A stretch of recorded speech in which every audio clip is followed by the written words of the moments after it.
Elektromobilność wspiera Evston, najlepsze urządzenia do ładowania. Kod rabatowy znajdziesz w opisie. Elektromobilność wspiera Greenway. Zapraszam na odcinek. Czego się to zaczęło? Ja wiem, mamy rowery elektryczne. To tak jak ja. No właśnie, to jest jedna rzecz, bardzo się tym wspieramy właśnie, tak jak teraz idziemy pod górkę, to człowiek w naszym wieku już nie jest taki wysportowany i no to, jak to powiedzieć, chciałem po prostu jeszcze pojeździć czymś takim, bo jeździłem benzyniakiem, dieslem, hybrydą, no to jeszcze to.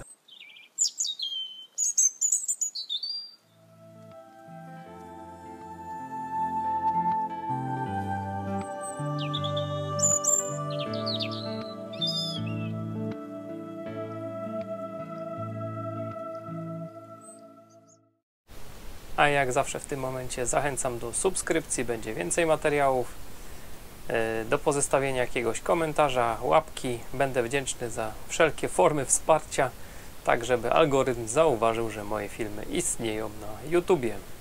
I mam taką propozycję, jeśli posiadasz samochód elektryczny i miałbyś ochotę wykonać taki test Kraków-Zakopane, zapraszam do kontaktu. Mail zawsze znajdziesz w opisie. Cześć, witam. Dzisiaj ze Skawiny, czyli taka sama odległość jak spod KFC w Krakowie. A dzisiaj ze Skawiny będziemy startować takim oto 208.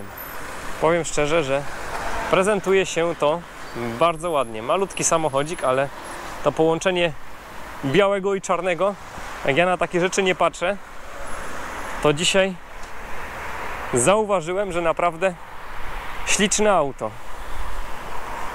No trzeba będzie panu Andrzejowi pogratulować. A dziś jak zawsze wybieramy się do Zakopanego. Wjeżdżamy do Głogoczowa 15,6 po pierwszych 5 kilometrach i lecimy sobie dalej. Zaraz będziemy dojeżdżać do Zakopianki. Minęliśmy Myślenicę i co my tam mamy? I my tam mamy zużycie na razie 15,2. Także były tu już lepsze wyniki, były gorsze, ale najważniejsze, że jedzie się miło. Auto komfortowe, troszkę może twardsze, ale jazda przyjemna, aktywny tempomat robi swoją robotę i kilometry uciekają. No i zawsze takie pytanie tutaj się powtarza: jak pan ładuje ten samochodzik na co dzień? Jaki ma pan sposób na ładowanie? Jak podjęliśmy z żoną decyzję, że kupujemy elektryka, to już w grudniu ubiegłego roku złożyłem papiery w Tauronie na gniazdko, bo mieszkam w bloku, na gniazdko w garażu, takie trójfazowe, 3x16 amperów. No i zanim samochód odebrałem, to już wszystko miałem gotowe, zrobione. Czyli tak zapobiegliwie pan do tego tak, podszedł. już tak kompleksowo, jak już to za ciosem. No i bardzo dobrze, bo są tacy, którzy chcieli to zrobić w drugą stronę i mieli potem czasem rozczarowanie. Chociaż powiem szczerze, że 9 na 10 przypadków jakie znam, to nie ma żadnego problemu z tym, ale wiadomo, dobry sposób najpierw gniazdko, to popieram. Tak.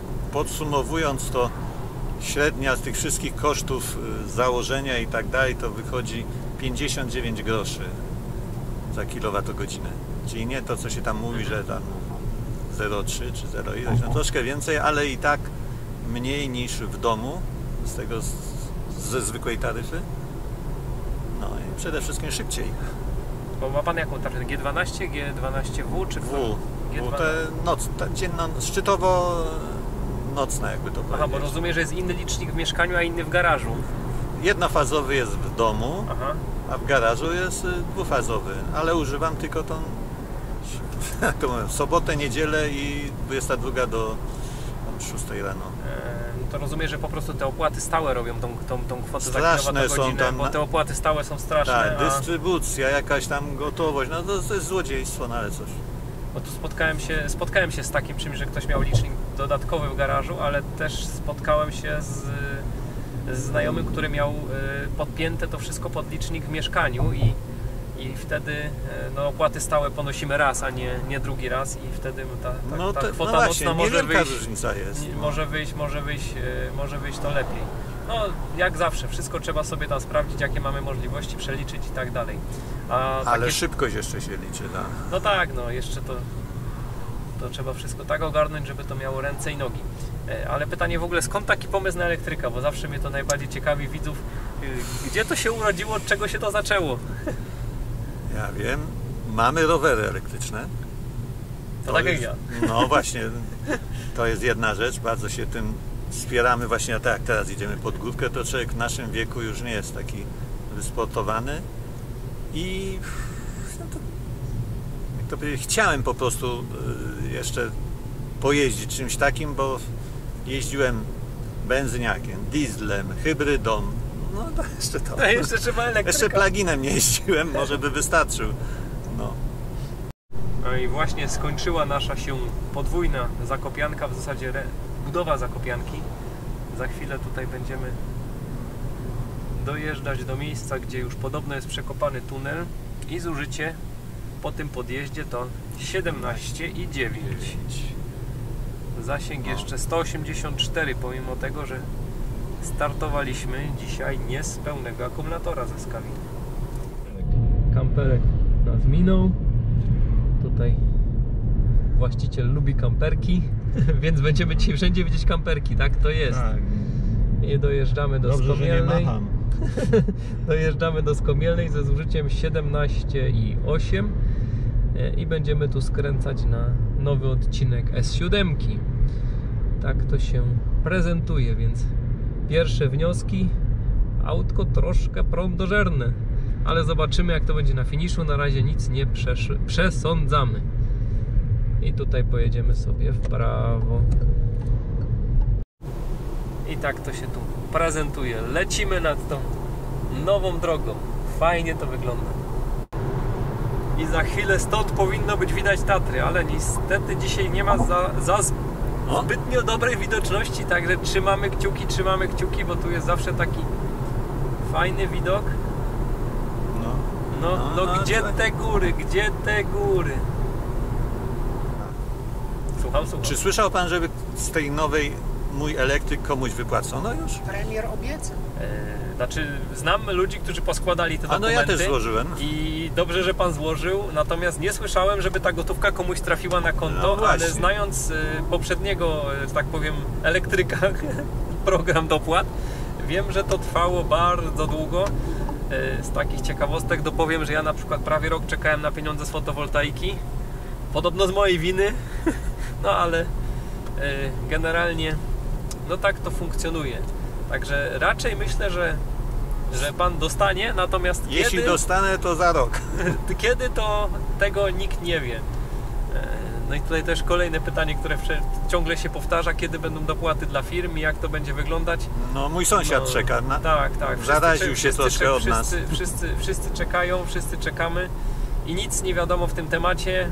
Słyszałem z ust tam ważnych ludzi, że to będzie początkiem wakacji, już mamy po wakacjach, więc na tym zakończę, bo to nie jest kanał polityczny. Nie chciałbym tutaj bo się denerwować. Następne moje, co chciałem powiedzieć, to że nasz rząd obecnie, jeżeli coś powie, że zrobi, to już sprawa załatwiona, już nie musi robić.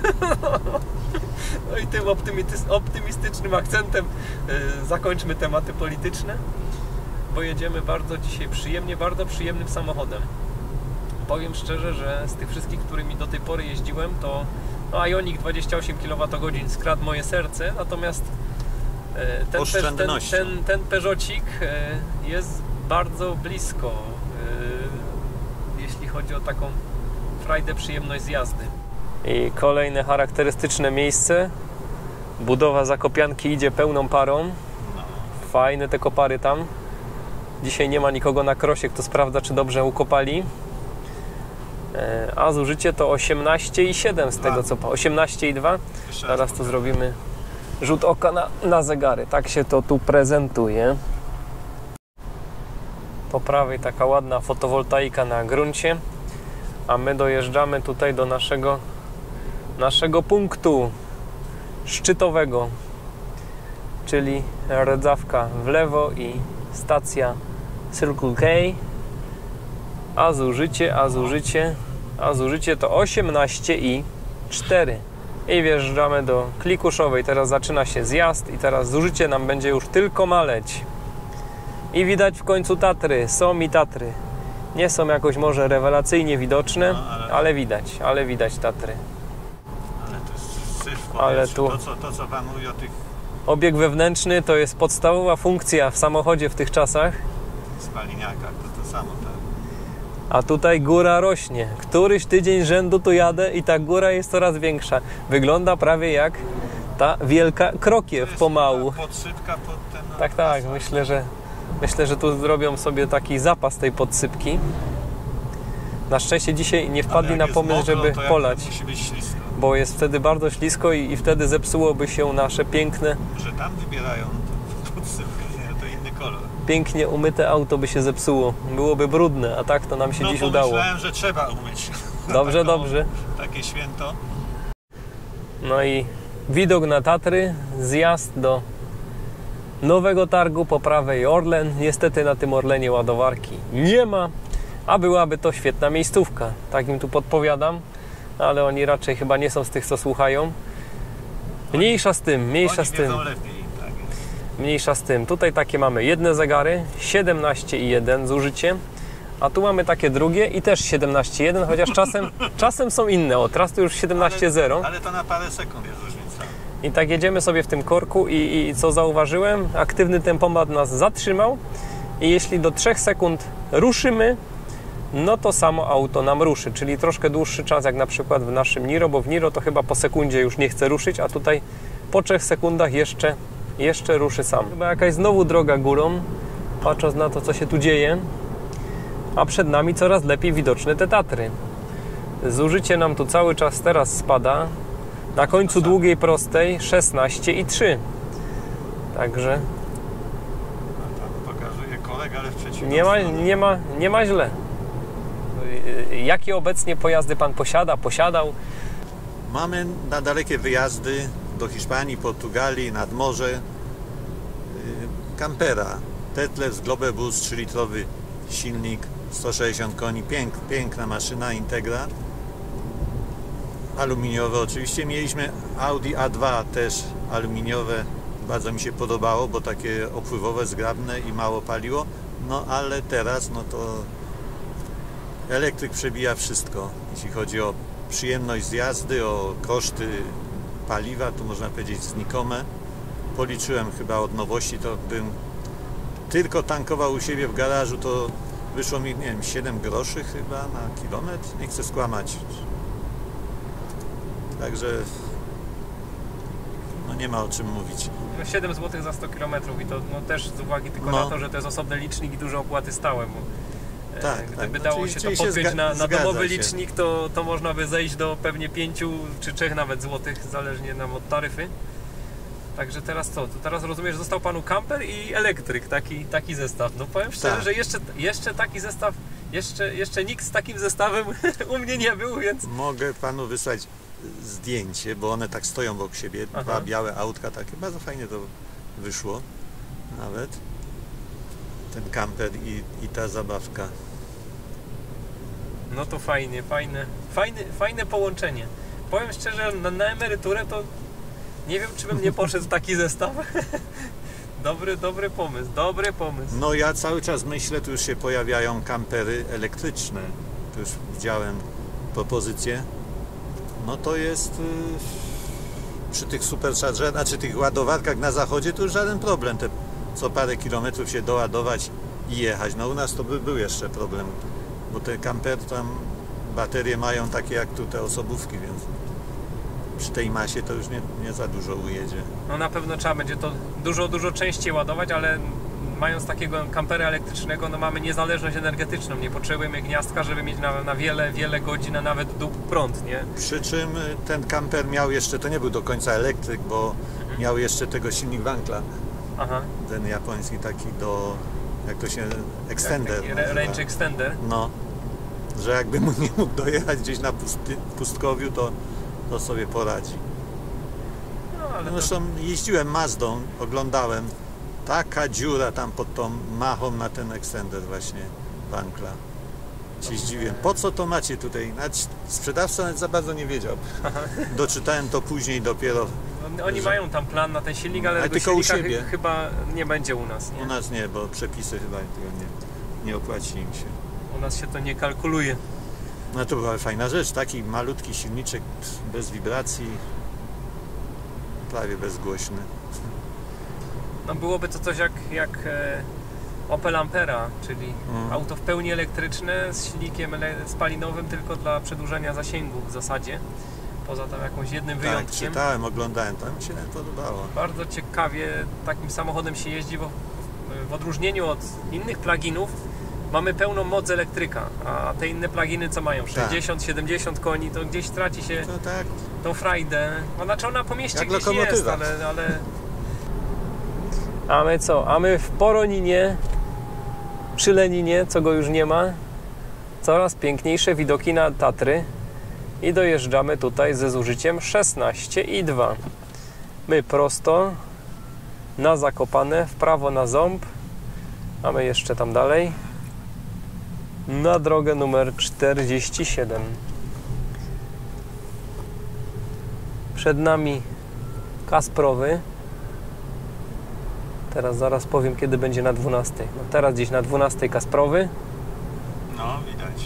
Śniegu nie widać, choć już tutaj podobno końcem sierpnia coś go tutaj sypnęło. Pojedzie coś dużego w drugą stronę? Tutaj może ktoś nas... Zlituje się ktoś nad nami? Na razie nie ma litości. O, ten żółty. Może żółty się zlituje, tak, żółty. Dzięki. Popieramy takie zachowania. I tak będzie stał 2 metry dalej w korku, więc... No chyba dlatego to zrobił. No, mnie bardziej dziwi, czemu tych 5 czy 6 wcześniej nie wpadło na pomysł, że mogłoby nas przepuścić, jak i tak korek stoi do samego Poronina.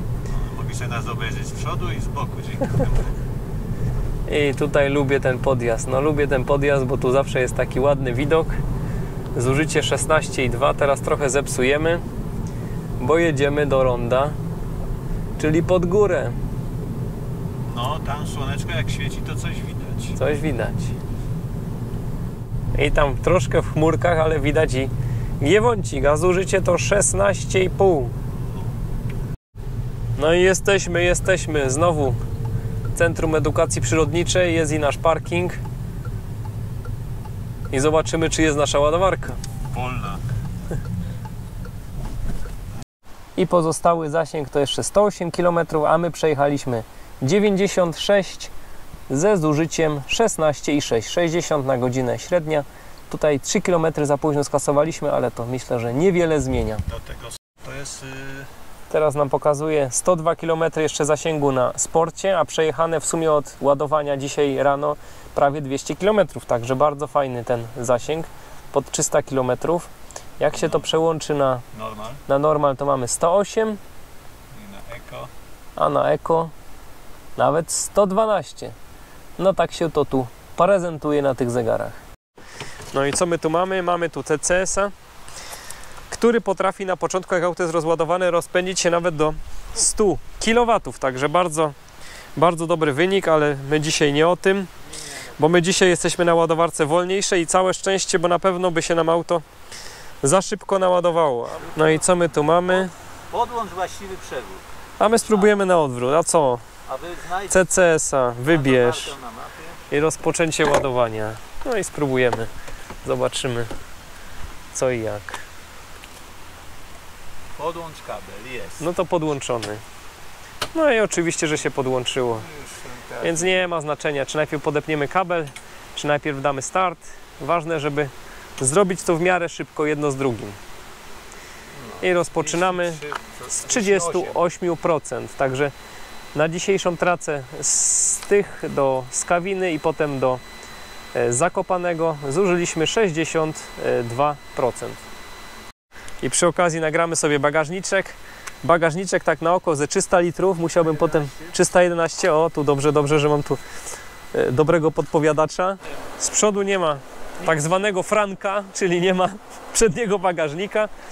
Jest za to taka ładna pokrywa, żeby przypominało silnik spalinowy, bo przypomnę, że to występuje jako auto spalinowe. Jakieś się tutaj nam wentylatory włączyły, więc zapewne jakieś chłodzenie akumulatora. No. I co my tu mamy? Na początek 46 kW moc ładowania. I ładujemy się 3 minuty, pokazuje nam, że mamy doładowane 1,3 kWh, coś to wolno aktualizuje, już 2,1 po 3 minuty 13 sekund. No i witamy spod ładowarki Greenwaya i przy okazji, jak zawsze, dziękuję Greenwayowi za sponsorowanie tego ładowania.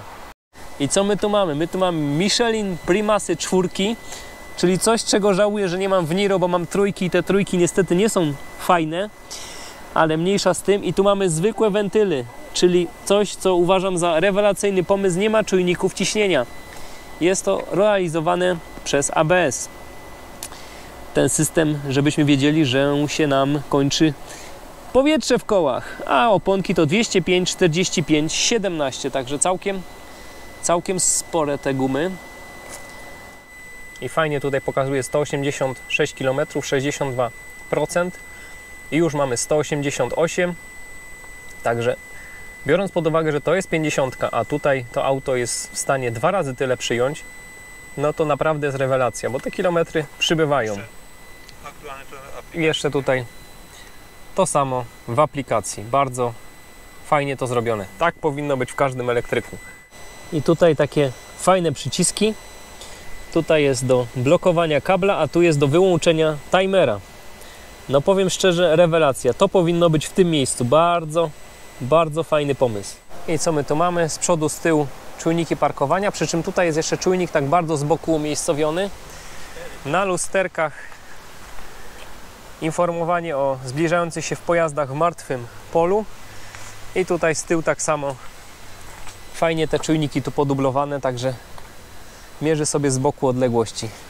No sprytne. No i tutaj klasyczne oczywiście dookoła czujniki parkowania, a tu jeszcze widać kamerkę cofania. Car of the Year 2020 i powiem szczerze, że przekonuję się coraz bardziej do tego pojazdu. No jakoś tak mam, że ja się do tych elektryków, nawet jak jestem nieprzekonany, to się przekonuję, jak się przejadę. No tak już jakoś to z nimi jest. Kilometrów, doładowany zasięg 23 minuty i aktualnie mamy w baterii 77%, także spokojnie można by się wyłączać z tego ładowania po 17 minutach i dali radę byśmy dojechać i do Krakowa, i z powrotem do Tych. Także dzisiejsza traca to naprawdę paręnaście minut ładowania. Bardzo fajny samochodzik, bardzo szybko się ładujący. Rewelacja, rewelacja. A to jest ładowarka 50. Na setce byłoby jeszcze lepiej. Także to szybkie ładowanie, takie naprawdę szybkie, no to jest rewelacja. Słyszałem, że miał Pan pierwszą przyjemność z elektrykiem spotkać się w Warszawie. Jak to było? No tu muszę się przyznać jako emeryt, że umknęło mi to, ale faktycznie przypomniałem sobie, że jako użytkownik rowerów i Nodży, to wtedy Nextbike chyba się nazywało w Warszawie. W każdym razie miałem możliwość pół godziny jazdy bezpłatnie z tymi nowymi samochodami BMW i3.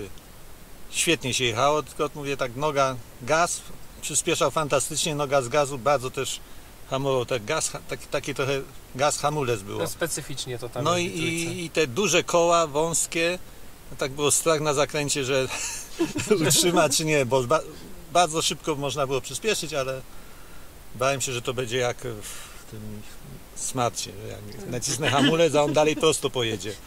No coś w tym fantastyczne. Jest, dużo bardzo tych samochodów było potem rozbitych, także te wąskie opony nie wiem, czy się do końca sprawdzały, czy też nieumiejętność użytkowników, natomiast auto na pewno jeździło szybko. To trzeba mu przyznać. Lekkie, karoseria z bardzo porządnych materiałów do tej pory. Świetnie wyglądają. I tak dalej. Wiem, że jeszcze miał Pan do mnie pytanie na temat cykli ładowania. Tak, czy takie niepełne ładowanie to liczyć jako cykl? Tak, jeśli producent podaje, to trzeba to tak całokształt trochę tutaj zrozumieć. Producent podaje zazwyczaj ilość cykli. Znaczy niechętnie podaje, ale jeśli na przykład przyjmiemy, że jakiś tam akumulator ma 700 cykli ładowania, to jest 700 pełnych cykli. Natomiast jeśli będziemy się ładować na przykład od 25 do 75%, no to teoretycznie to by była połowa cyklu, czyli 1400 takich cykli, ale to nie tak jest, bo wykorzystując ten przedział środkowy baterii będziemy mieli 10 razy tyle cykli, czyli można wykonać na przykład pełnych cykli od 0 do 100% 700, ale można wykonać cykli od 25 do 70%, czy tam 75% można wykonać 7000. I tu jest taki myk.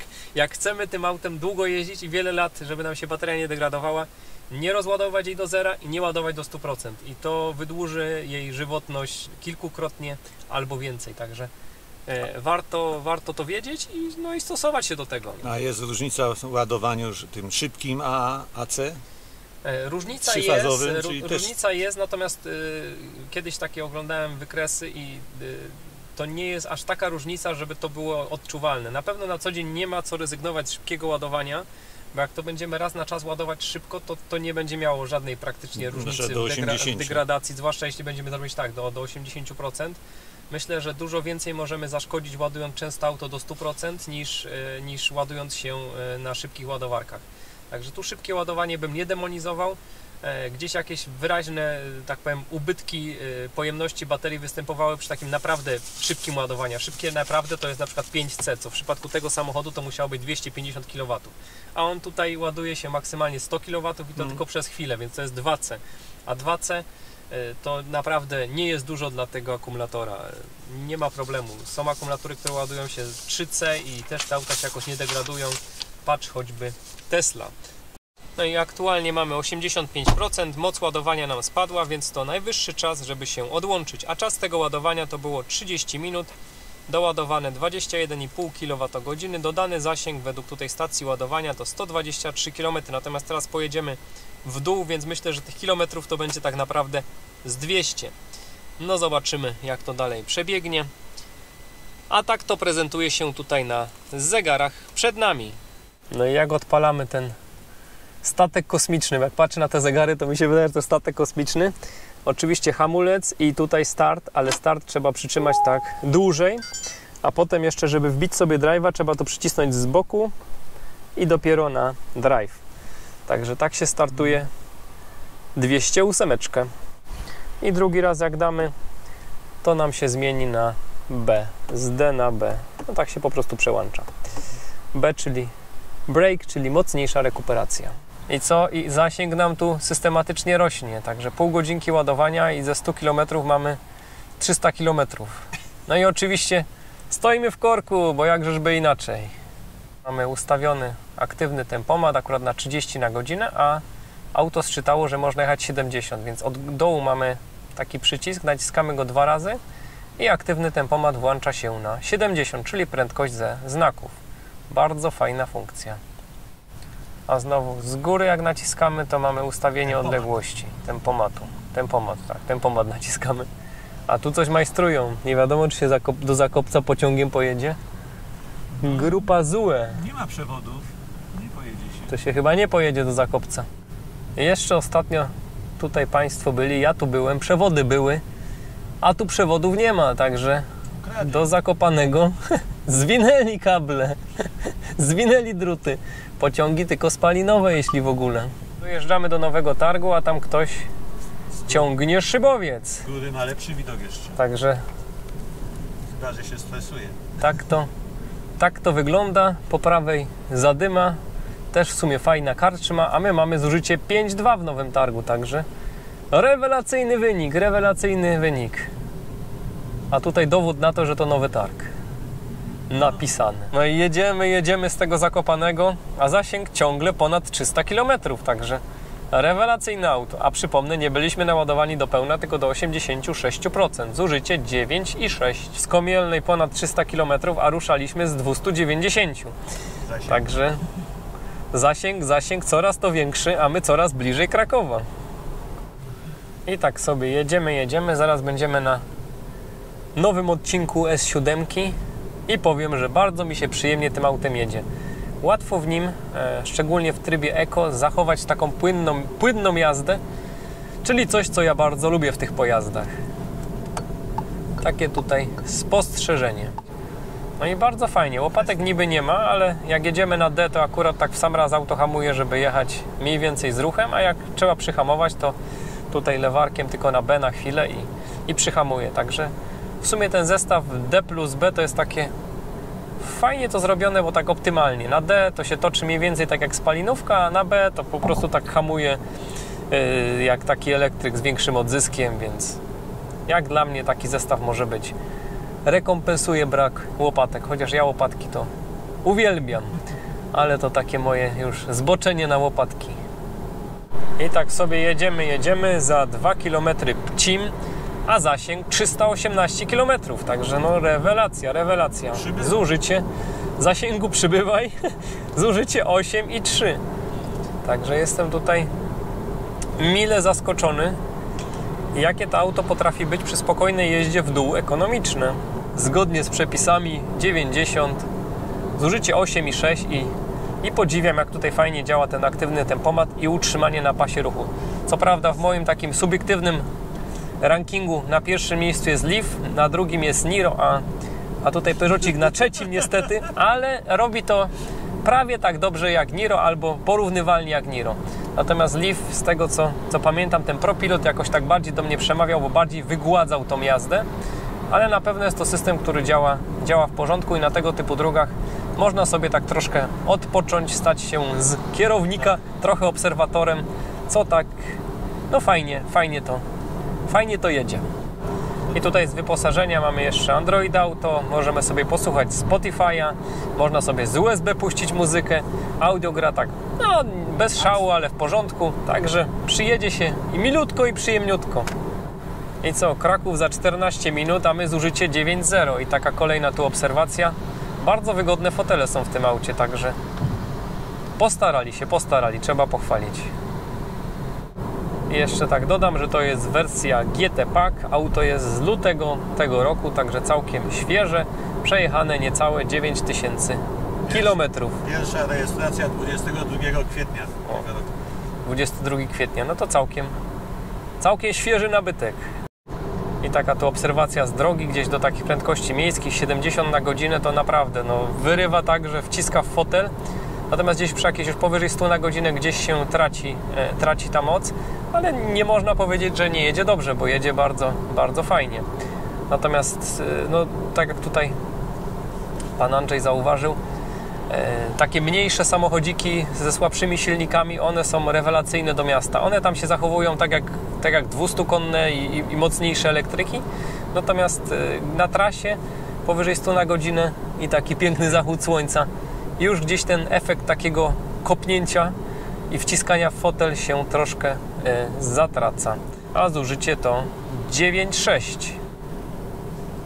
A z takich ciekawostek to jeszcze powiemy, że to ma 136 koni i 260 Nm, więc jak na takie auto miejskie to naprawdę więcej niż potrzeba. 1600 masa własna, ale dzięki temu, jak się jedzie w taką drogą na trasie, to wydaje się, że się jedzie troszkę większym samochodem, no bo jedzie się jak kompaktem, bo waży jak kompakt. To jest generalnie w tej sytuacji akurat zaleta.